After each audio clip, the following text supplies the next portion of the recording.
आपको बताना चाहेंगे कि एक्चुअल में हेलो हाँ एक्चुअल में जेके की जो फैक्ट्री बंद हुई वो एक उत्तरदायित्व था जेके की फैक्ट्री के ऊपर इस बात का कि वर्करों को पेमेंट और उनका जो है नौकरी दी जाए।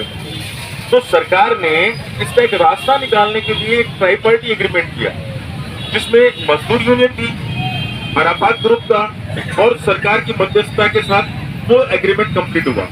उस एग्रीमेंट में ये तय हुआ कि जो फैक्ट्री इसको बतौर अमानत नोट ऑनरशिप राइट बतौर अमानत इसको शर्त पे दी जाती है कि ये वर्कर को वेतन देंगे और उनको नौकरियां देंगे। तो उसने इसका मिसयूज करते हुए उसको जस्ट लाइक ऑनरशिप मान लिया, वर्करों को ना तो वेतन दिया और न ही उसको जो है किसी प्रकार की कोई नौकरियां दी। इवन देन यहाँ तक कि उसके तो हौसले इतने बुलंद हो गए, उसने कहा वर्कर मेरा कुछ नहीं बिगाड़ पाया 28 साल की लड़ाई में। तो उसने क्या किया कि इसको कन्वर्ट करा के और इसको पहचान करने का फिराक भी कर दिया। प्लांट और मशीनरी तो पहले ही वो चोरी करके निकाल चुका उसको, तो उसने कन्वर्जन के लिए एक रिको में आवेदन कर दिया। आप बड़ी वंडरफुल बात है कि रिको ने उसको कन्वर्ट कर दिया। अब जब कन्वर्ट कर दिया रिको ने तो आप मान के चलिए कोई भी चीज एक राइट दे दिया जिससे कि वो प्लॉटिंग करके उसको बेच सके। जैसे ही हमें संबंध पता लगा तो हमने गलत किया, क्योंकि रिको को ये राइट नहीं है कि एक बतौर अमानत जो चीज दी हुई है उसको कन्वर्ट कैसे कर देगा।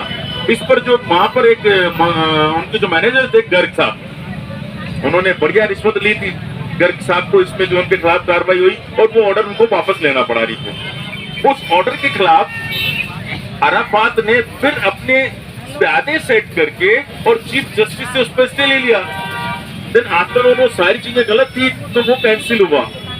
अब आप ये देखेंगे क्यों कि फैक्ट्री अराफात को दी, अराफात को फैक्ट्री इसलिए दी गई थी कि एक उत्तरदायित्व को पूरा करे। अराफात ने उस उत्तरदायित्व को पूरा नहीं किया।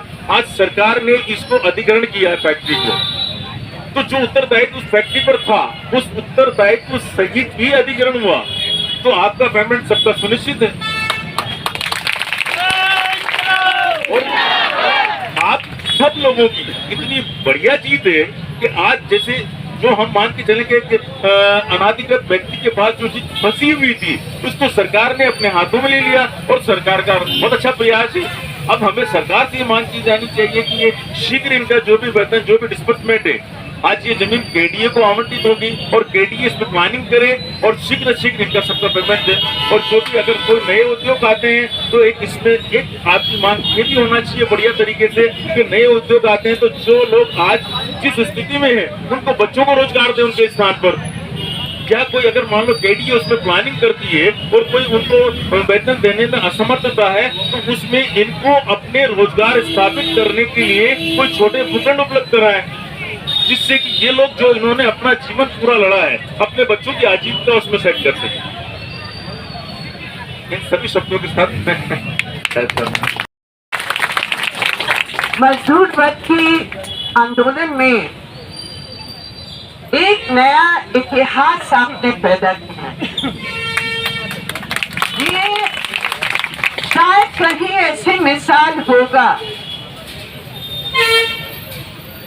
कि 27 या 28 साल लगातार ये पूंजीपतियों और उनकी सरकारों के हमले के खिलाफ जुझारू संघर्ष बिगैर रुके, बिगैर झुके, बिगैर पीछे हटे, ये आपका संघर्ष रहा।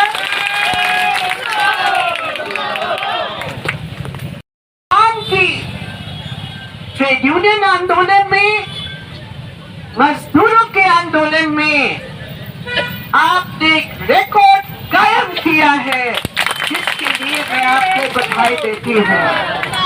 हमें मालूम है ऐसे आंदोलन में कि मैनेजमेंट और उनके राजनीतिक प्रतिनिधि हमेशा गद्दारों को ढूंढते हैं और गद्दारों के कंधों पर बंदूक रखकर मजदूरों की एकता को तोड़ने का काम करते हैं। ये आपकी लाल झंडा है और ये जेके सिंथेटिक की मजदूरों की हिम्मत है कि ऐसे विभाजन करने वाले ताकतों को किनारे करके आपने संघर्ष का रास्ता, ईमानदारी का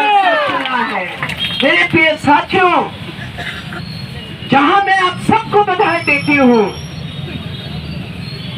ये कहने से मैं अपने को रोक नहीं पा रही हूँ कि ये अगर जीत है, ये महिलाओं की है।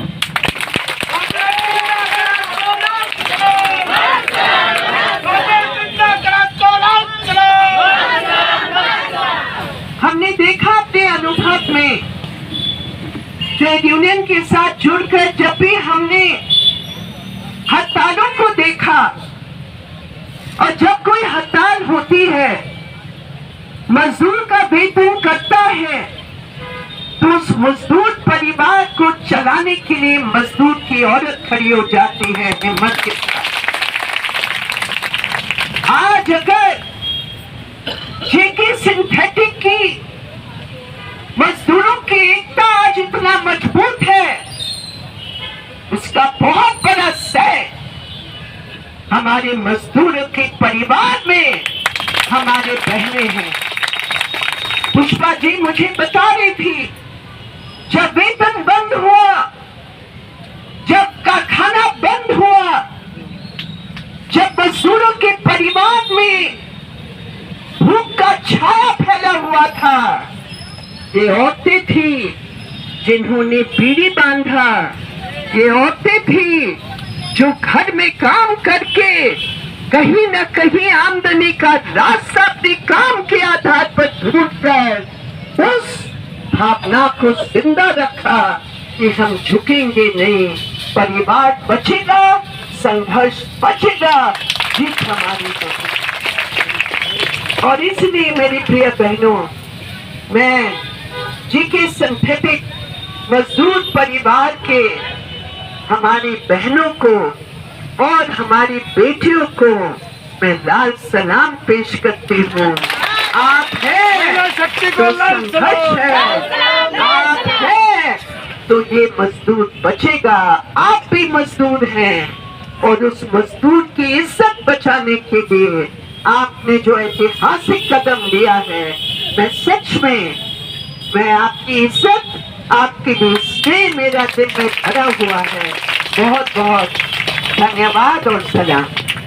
मेरे कानून में नहीं जाना चाहती हूँ क्योंकि वो पूरा पृष्ठभूमि आपके सामने रखा गया, लेकिन मैं जरूर अपने यूनियन के नेताओं को और हमारे बहादुर वकील मोहम्मद अकरम को मैं विशेष धन्यवाद देना चाहती हूँ। ऐसे हमने देखा अदालतों में जब मजदूर और पूंजीपति आमने सामने खड़े होते हैं तो बहुत कम वकील है जो छाती चौड़ा करके कहते हैं तुम्हारे पैसे मेरे लिए कुछ नहीं है, मजदूर के हक मेरे लिए सब कुछ है। और ये अकरम साहब ने जिस तरह वो लड़े अदालत में, जब सब कुछ लग रहा था कि कुछ होने वाला नहीं है, हिम्मत करके वो खड़े रहे। अकरम साहब, मैं आपको धन्यवाद देना चाहती हूँ। इस पूरे संघर्ष से एक बात जो साफ है, ये पूंजीवाद का ये एक चरित्र है।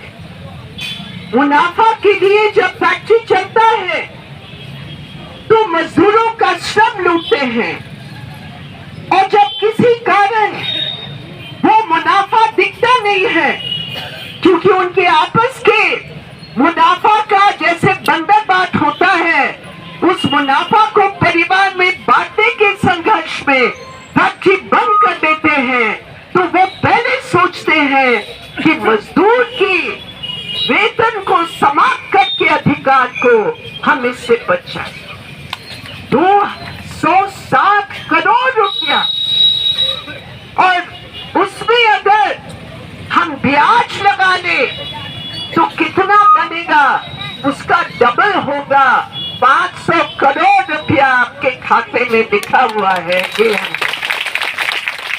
लेकिन ये पूंजीवाद का हमला है। जमीन की जो कीमत है आज देश भर में जब से बीजेपी सरकार आई है, हालांकि ये नीतियों शुरुआती की कांग्रेस सरकार ने, वो कॉर्पोरेट प्लस नीति, लेकिन आज जब से मोदी जी आए हैं, जब से अदानी अंबानी अंबानी का राज आया है तब से कोई लगाम भी नहीं है। अब तो खुलेआम वो कर रहे हैं जो अडानी अंबानी के लिए उनको